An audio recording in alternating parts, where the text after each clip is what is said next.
And new guy, Stellar Tomcat. This is cool new little ship, really fast. Beat Hazard. Hello again, welcome to another developer blog for Beat Hazard 2.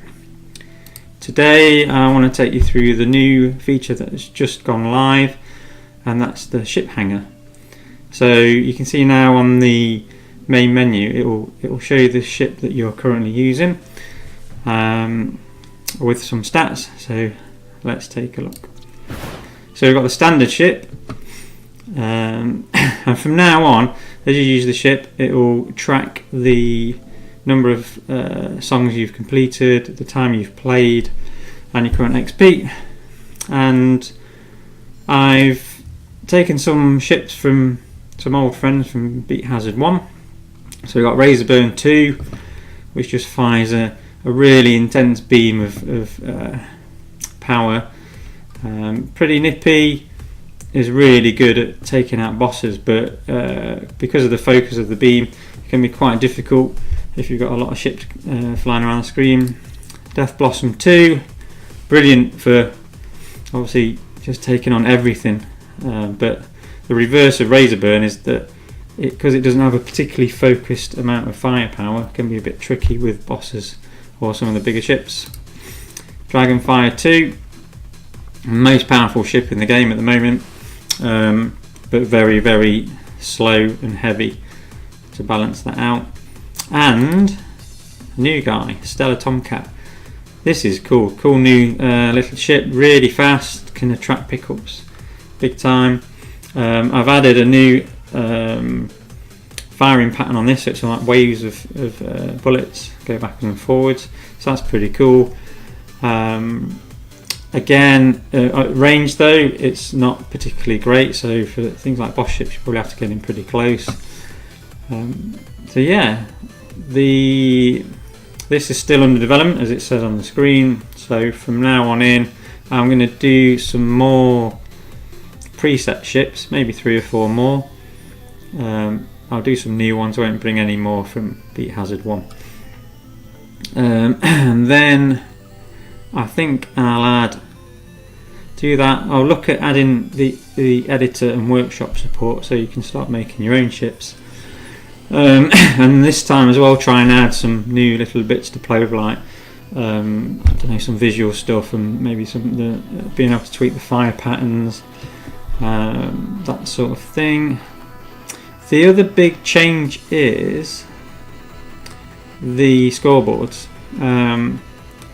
Everything is now split into 2. So if I go to the leaderboard now and say pick boss rush, you've got everything that was there before for the standard ship, and then everything's doubled up for all the other ships combined. So if you look on here, you can see the score and which ship was used to get that score. So these are all mixed together.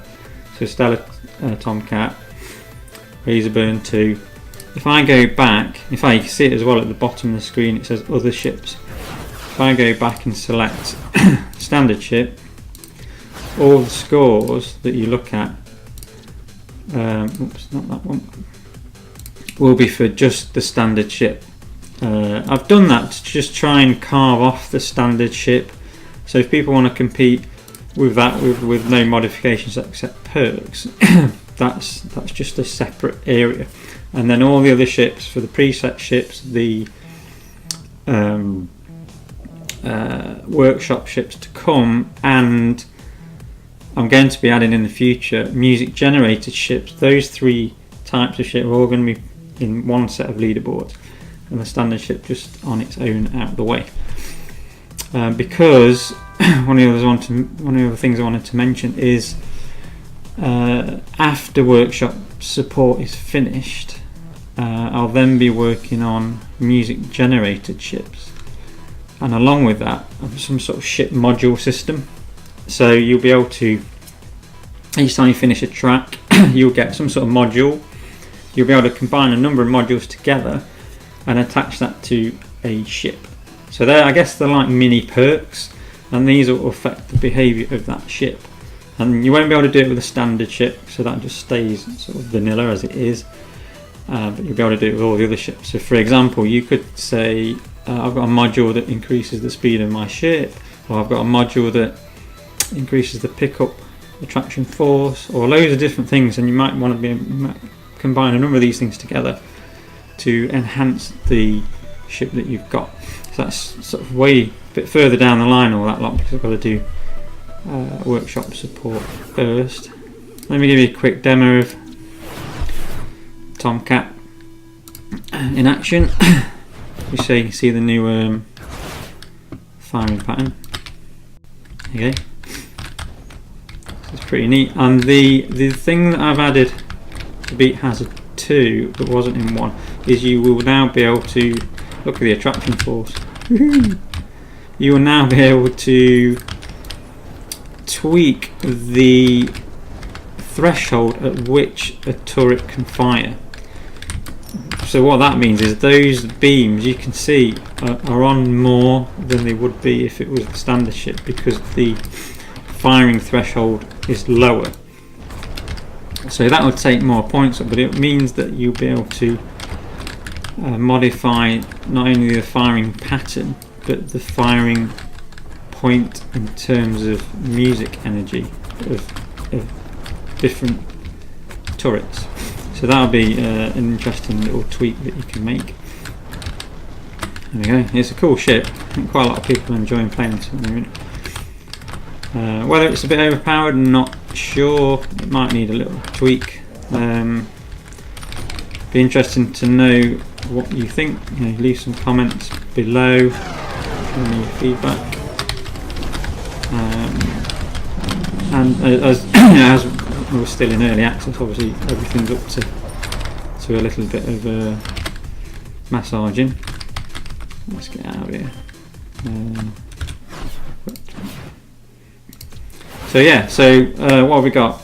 Yeah, Ship Hangar, scores have been split, new ships to come, workshop support to come, and then after that music generated ships, and then after that we've got ship per ship modules and units. So thanks for going through that with me today. I hope you enjoyed it, and as always you can watch some more videos right now.